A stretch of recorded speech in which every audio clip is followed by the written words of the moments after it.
नमस्कार, स्वरूपा किचनमध्ये तुमचं स्वागत आहे। आज आपण बनवणार आहे बेसन पिठाचे लाडू। त्यासाठी मी 2 वाटी बेसन पीठ घेत आहे। हे बेसन पीठ चाळणीच्या साहाय्याने चाळून घेतले। हे बघा, हे 2 वाट्या मी पीठ घेतलं आहे। गॅस लावून घेते। आपल्याला पीठ भाजण्यासाठी कढई ठेवते। पाऊण वाटी मी साजूक तूप घेतले आहे। कढई तापली आपली।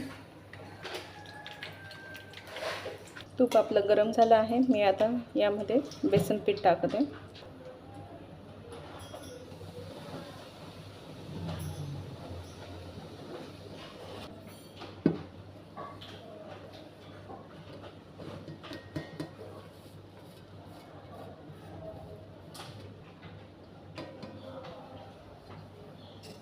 बेसन पीठ आपलं लालसर होईपर्यंत आपण भाजून घेणार आहे।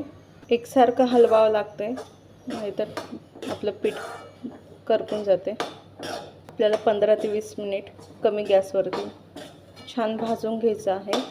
तुम्ही हे चांगलं पीठ भाजून झालं आहे। पहा, तूप सुटल्यासारखं झालं आहे। खमंग वास पण येते। आता गॅस बंद करून आपण एका ताटामध्ये काढून घेऊ।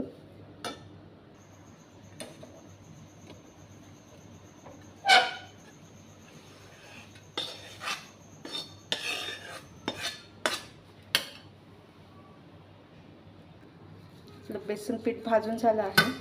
त्याच कढईमध्ये मी आता 2 पळ्या तूप टाकते।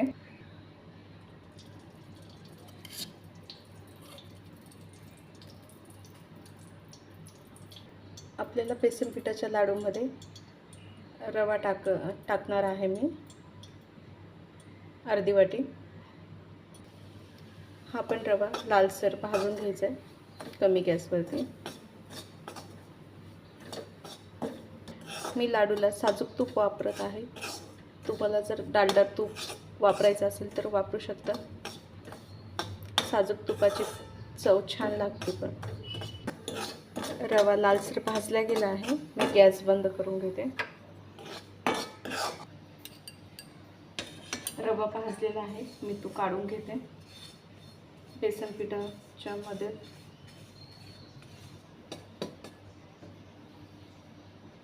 बेसन पीठ आणि रवा मिक्स करून घ्यायचा। 1 ते 2 तास थंड होण्यासाठी ठेवूया।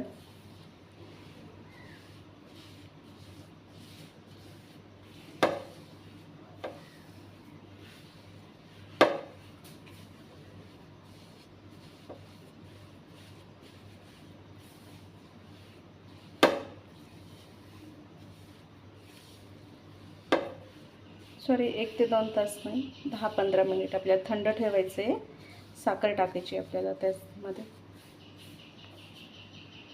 गरम कढईमध्ये काजू बदामाचे तुकडे आपण भाजून घेऊ। थोडेसे काजू बदाम भाजून झाले आहे। आपण एका प्लेटीत काढून घेऊ। 10-15 मिनिट झाले, थंड झाले। यामध्ये आता आपण पाऊण वाटी आपण पिठी साखर मिक्स करू। 1 छोटा चमचा विलायची पावडर, थोडंसं जायफळ खिसून घ्यायचं।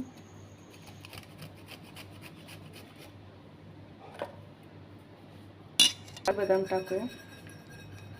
हे सर्व मिश्रण एकत्र करून 1 घंटा आपण थंड करायला ठेवू।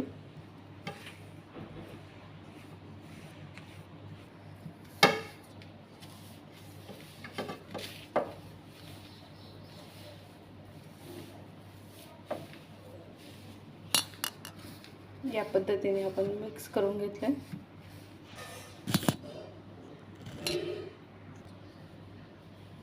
लाडूचं पीठ हातावरती असं रगडून घ्यायचं, त्यामुळे स्मूथ होतं लाडू।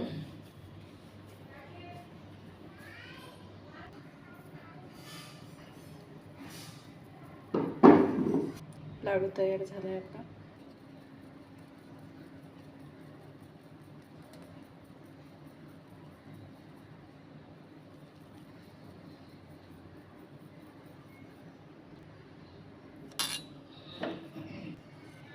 याच पद्धतीने मी सगळे लाडू बनवून घेते। आपण मोदकच्या साच्यामध्ये आपण साचा काढून घेऊ मोदकचा। त्या साच्याला मी तूप लावून घेते.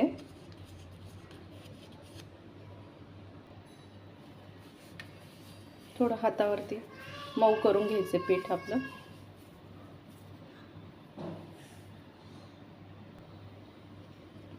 आपण मोदक करू गणपतीसाठी.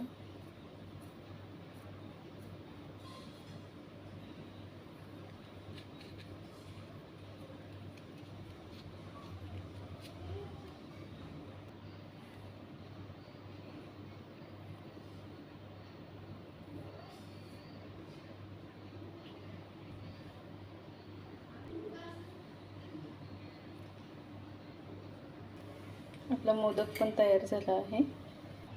या पद्धतीने आपले सर्व लाडू तयार झाले आहेत. तुम्ही नक्की तयार करून पहा. गणपतीसाठी आणि महालक्ष्म्यांसाठी फराळाचं लागतं, त्यासाठी बेसन पिठाचे लाडू. तुम्हाला ही रेसिपी आवडली असेल नक्की कमेंट करून सांगा. लाईक करा आणि सबस्क्राईब करा. धन्यवाद.